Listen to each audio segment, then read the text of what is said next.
Tanjiro Kamado is a wonderful person. Or at least, that's what they want you to think. In reality, not only is he the very opposite of wonderful, but is in fact the most rude, ill-mannered, disrespectful, and impolite human beings I've ever seen on the face of this planet. Here's why. First reason. He's a terrible brother. Elder siblings have a responsibility to take care of their younger siblings and teach them proper values. But Tanjiro clearly missed this step and would much rather spend time consistently smacking his skull against the floor in order to make it stronger, which would explain a lot. But getting back to the point, Tanjiro lets his sister turn into a slob. Earlier on, he lets Nezuko sleep in for not just 1, but 2 whole years, which is extremely unsanitary, as well as causing major problems for everyone else. And for some reason, he acts all sad and depressed about it. Like, is he an idiot? Just wake her up! But no, instead he decides to leave and do more important things like stabbing rocks, which is equally as stupid because he could have just blown it up and it would have worked just fine. But since Tanjiro seems to lack common sense too, he just had to spend 2 years doing things the difficult way, all while letting his sister develop into the human equivalent of a rotting pumpkin. A truly irresponsible brother indeed.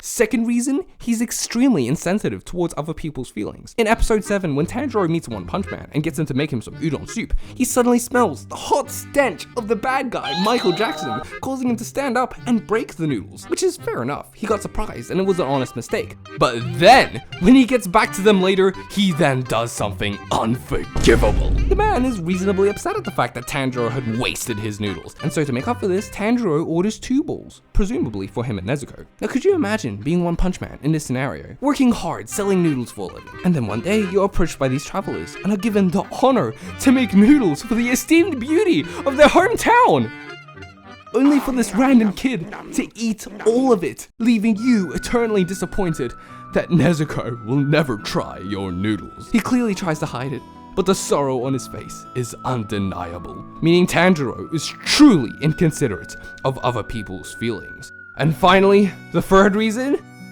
is his abusive treatment of the demons. Now, obviously he has to kill them. The show is called Demon Slayer. It'd be stupid for me to criticize that. However, the way he went about it was far too cruel, even for them. First thing, when he meets the demons, he obviously intends to kill them, which is great. But then, throughout the fight, Tanjiro will insist on bringing back their past memories, effectively traumatizing them all over again, just to gain an upper hand. And in the end, they finally remember the part of them that made them human, believing that maybe, just maybe, they could finally turn things around for the better. And just as they're finally about to do that, Tanjiro gets all of this and kills them! He could have just gone ahead and done his job, simply finishing off the demons nice and quick. But that wasn't enough for him. He just had to remind them of everything they could have been, dangling this knowledge right in front of their faces as they slowly die. Will no one consider the demons' feelings? They may have done some bad things, but at the very least you could treat them with respect. Anyways, the second thing that's stupid about this is that Tanjiro treats them with respect, even going as far as to feel sympathy for them. Are you stupid, Tanjiro? Demons are evil. Didn't you know that? And as we all know, the world operates completely in black and white, so they can't possibly have any nuance. You want to know who Tanjiro should really be learning from? Reddit. Now that is a place that gives actual good advice, especially with the countless people on there who know everything. All he needs to do is spend a few minutes on Reddit and his innocence will immediately be crushed, thus giving him some of the much needed nihilism and self-loathing that he truly lacks. But for whatever silly reason, this world doesn't seem to have internet, meaning Tanjiro is truly beyond saving.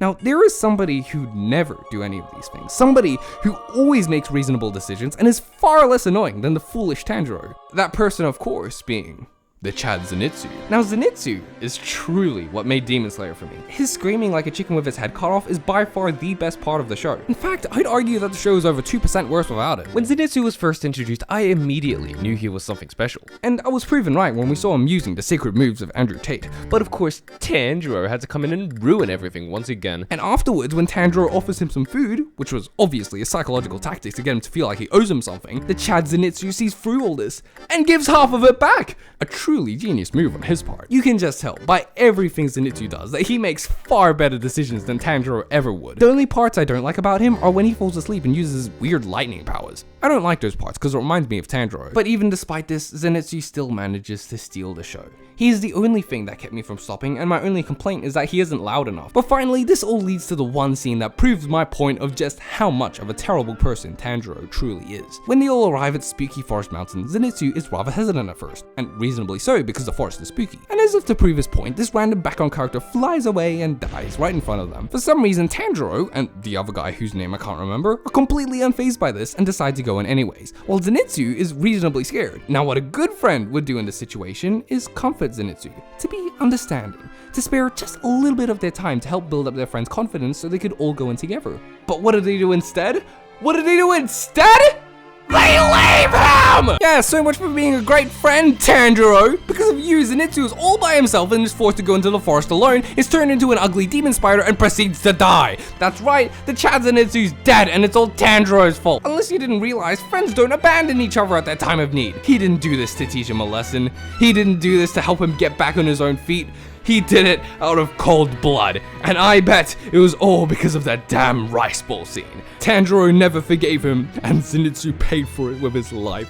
Absolutely despicable. It was at this point that I had decided to drop Demon Slayer, because without Zenitsu, there was no point. I couldn't possibly miss anything worthwhile because all that's left is Tanjiro. Never before have I been so disappointed by something I was never interested in, but that's exactly what Demon Slayer did. I could never recommend this show, even if my life depended on it. Demon Slayer isn't just mid, it's an abomination, and it's all thanks to a singular character named Tanjiro. My name is Brandon Riley, and that is why Tanjiro is a terrible person. Good day.